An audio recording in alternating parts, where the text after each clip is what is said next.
안녕하세요 여러분, 이신동입니다. 반갑습니다. 똑똑한 아이들 가지고 있는 능력들을 잘 개발시켜 줘야 될 필요가 있습니다. 그거는 부모의 책임이라고 생각합니다. 공부하는 부모가 되시면 얼마나 좋을까요?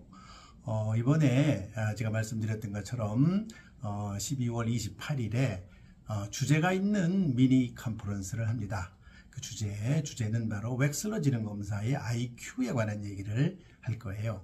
IQ 점수에 대해서 정확하게 모르고, 그리고 이 점수가 무조건 높기만 하면 다 해결되는 것처럼 그렇게 생각할 수도 있는데 그렇지 않은 부분도 많이 있습니다. 그래서 관심 많이 가져주시고요.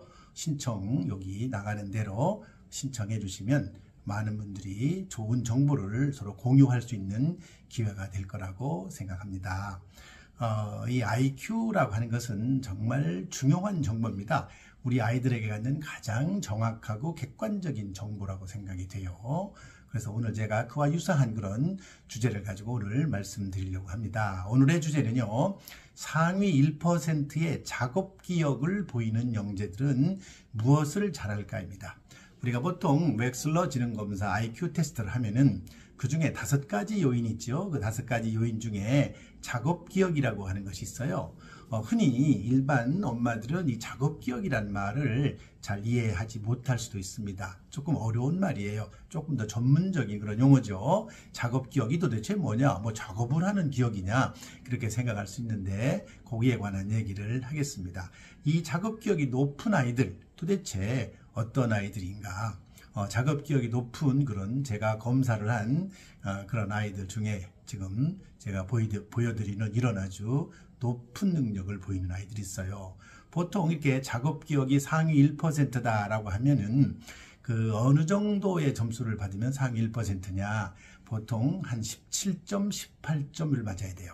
17점, 18점, 19점. 그러니까 환산 점수로 보통 따지는데요. 우리가 지능검사를 하게 되면 환산 점수에서 17점 이상이면은 아주 높은 점수입니다. 상위 1%에 들어가는 그런 점수예요.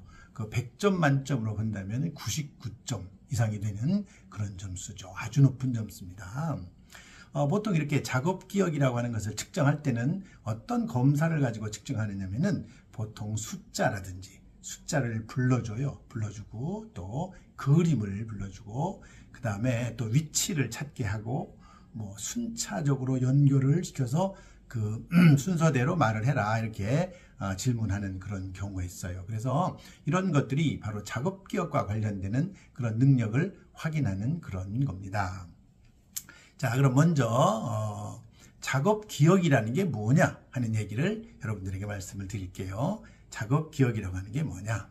기억에는 크게는 3종류의 기억이 있어요. 하나는 장기 기억이라고 하는 것이고요. 하나는 단기 기억이라고 하는 것이고, 세 번째는 작업 기억이에요.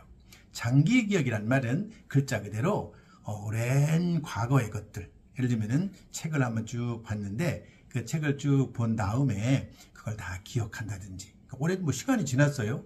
뭐 몇 개월이 지났는데도 기억한다든지 이런 걸 장기 기억이라고 해요. 그 다음에 단기 기억은 바로 제공되는 짧은 순간에 딱딱 제공되는 정보를 잠깐만 기억하는 그런 능력을 단기 기억이라고 해요. 그 다음에 작업 기억이라고 하는 것은 그럼 뭐냐? 작업 기억이라는 것은 이런 겁니다. 새로 들어오는 정보하고 그 다음에 과거에 내가 가지고 있던 정보를 연결시켜서 기억하는 거예요. 어찌 보면 단기 기억하고 작업 기억은 유사한 부분이 굉장히 많지만, 그러나 단기 기억이 훨씬 더 단순하게 짧게만 기억하는 것으로 그치지 않고 그 아이가 가지고 있었던, 오랫동안 가지고 있었던 그런 정보를 가지고 더 쉽게 기억할 수 있는 능력까지를 포함하기 때문에 작업 기억이 훨씬 더 중요합니다. 우리가 컴퓨터를 많이 사용하잖아요. 컴퓨터를 사용할 때 이 컴퓨터 중에서 장기 기억이라고 하는 것은 우리가 잘 알다시피 저장해 놓는 거죠. 롬이라고 하는 겁니다. 롬. 그래서 오랫동안 기억하게 하는 거. 우리가 보통 저장해서 뭐 디렉토리에 저장해서 파일로 만들어서 저장하는 거, 이런 걸 장기 기억이라고 말할 수 있어요. 우리 머릿속에도 그런 게 있어요. 그런 걸 우리가 체계적으로 머릿속에 받아들여서 지식으로 만들어 놓는 거, 이걸 우리는 장기 기억. 그러나 그 장기 기억만 갖고 중요한 게 아니에요. 기억에는 단기 기억과 작업 기억이라는 게 굉장히 중요한데, 이 워킹 메모리, 이 작업 기억이라는 것은 바로 기억을 생동감 있게 만드는 거예요. 지금 들어오는 정보를 팍팍팍팍 이렇게 저장을 시킨다든지 아니면 과거에 내가 가지고 있던 정보하고 연결시켜서 만들어내는 어떤 새로운 것을 만들어내는 그런 능력이라고 말할 수가 있어요. 그래서 이 작업 기억이 지적 능력을 설명하는 데 있어서 굉장히 중요한 능력이라고 볼 수가 있습니다. 특히 정보를 새로 들어오는 정보와 그러니까 지금 막 학습을 하는 정보하고 과거에 있던 정보를 비교 분석 같은 거 하는 그런 능력일 수 있죠. 그 다음에 두 번째는요. 학습과의 관계는 어떤 거냐는 거죠.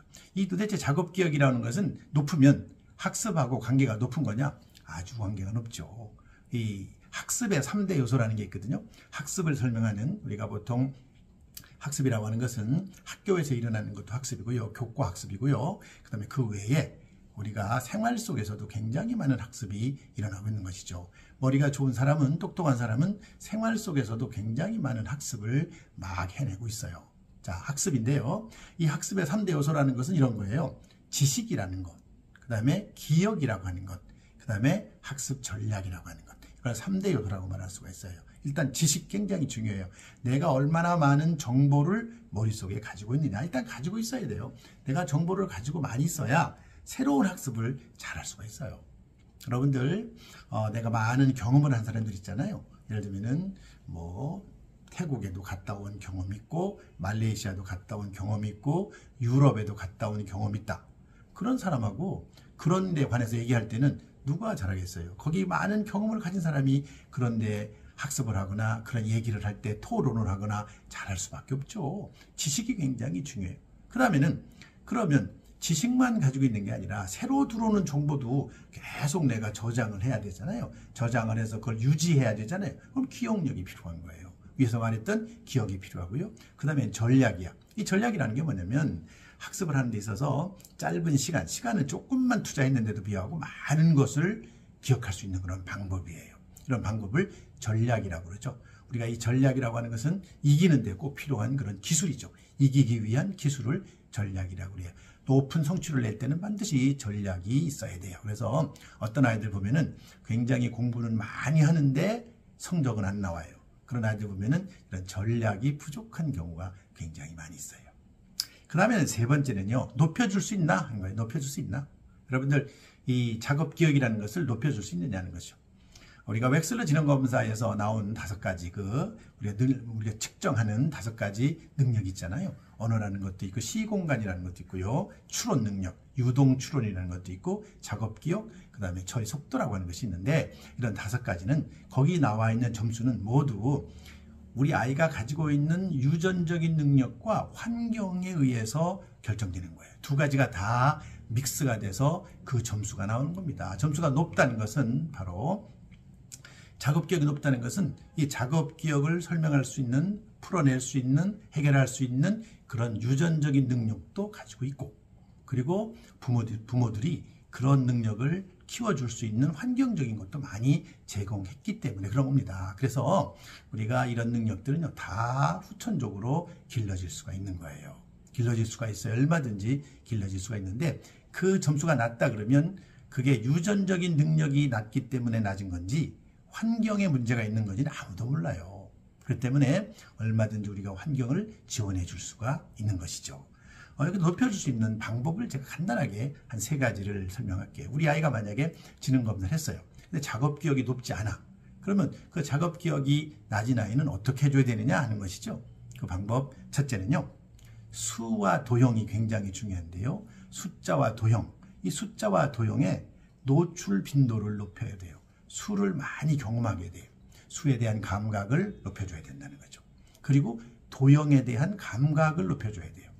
우리가 수학을 잘한다는 것 가장 밑에는 문제를 푸는 게 아니에요. 수에 대한 감각이 굉장히 중요해요. 여러분들 수의 감각을 높여주면서 수색이라는 걸 하죠. 수색이라고 하는 것은 이 숫자를 가지고 노는 그런 기술입니다. 그래서 수색을 할 때도 보통 아이들 그렇게 해요. 1, 2, 3, 4, 5, 6, 7 이렇게 하나만 가지 말고요. 하나 건너 하나씩 또. 만약에 유아라 그러면 유치원 아이들한테 수를 가르칠 때는 수세기를 가르치잖아요. 그러면 하나 건넜어. 그 다음에 2개를 건너뛰고 1, 2, 3은 띄고 4. 그 다음에 5, 6은 띄고 7. 이런 식으로 2개를 건너뛰게 하고 그 다음에 5개를 건너뛰게 하고 이렇게 얼마든지 수세기를 시킬 수가 있어요. 그래서 수와 도형에 관한 감각, 그래서 빈도, 노출 빈도를 많이 높여주는 것이 굉장히 필요해요. 그런 게임이라든지 그런 경험을 많이 시켜주는 것이 굉장히 필요하고요. 둘째는 전략을 사용할 줄 알아야 돼요. 전략을.